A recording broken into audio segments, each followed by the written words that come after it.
One huge mistake on our staircase cost us over $5,000 and took 2 weeks to fix.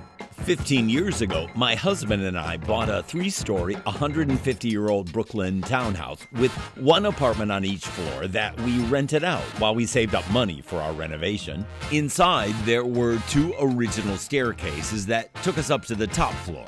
But if we wanted to get to the actual roof, we had to open a closet, climb a ladder to a hatch in our roof, and then shimmy out of it so we could enjoy the open air and views of Williamsburg.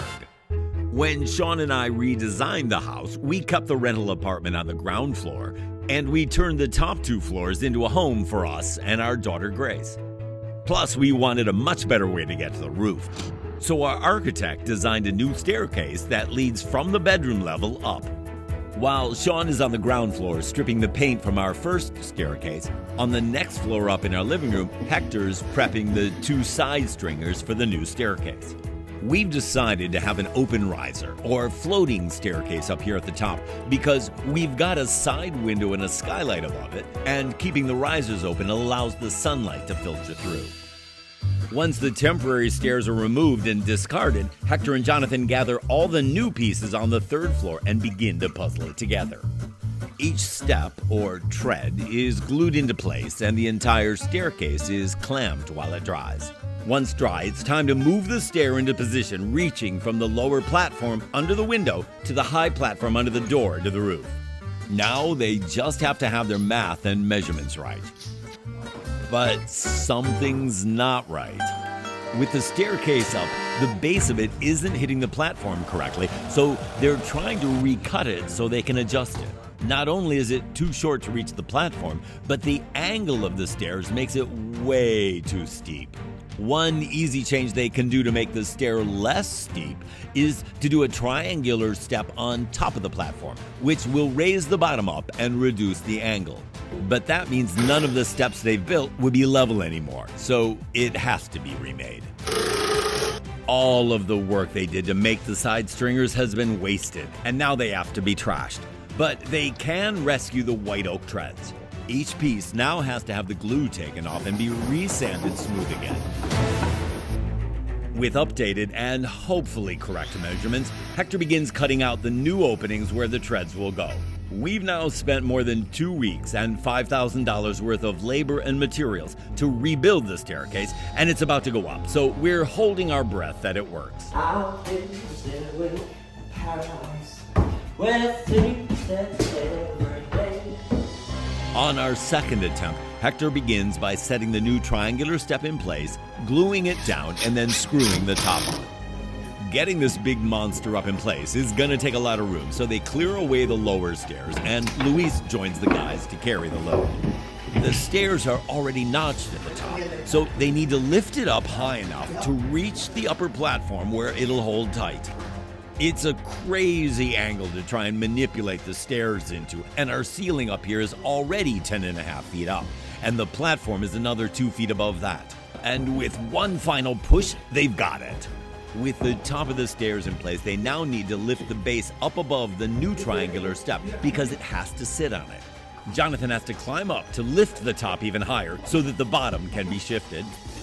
And suddenly it's in place, and the guys are completely out of breath. But Hector can't wait, and he takes the first steps up to see if they've got it right at the top.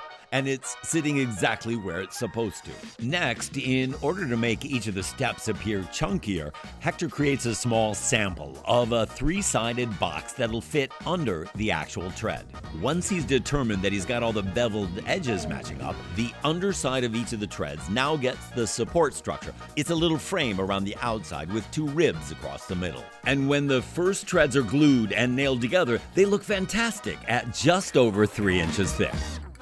While Hector continues finishing the rest, Sean and I head to Old Iron Architectural Salvage, located under the F-train tracks in Brooklyn, to search for a couple of large newel posts that we could add into our new staircase to tie it into our original 1881 mahogany staircase below it.